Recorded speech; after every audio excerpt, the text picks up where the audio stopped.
Unang-una, ngayong darating na katapusan ng buwan, ay mayroong public hearing na sila ay magsusole ng 19 billion pesos mula dito sa current rate natin na 1.35 centavos per kilowatt hour.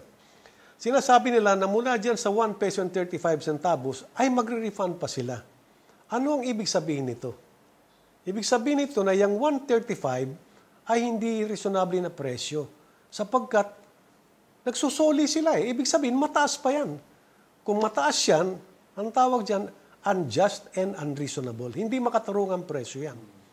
Ito ang nakapagtataka.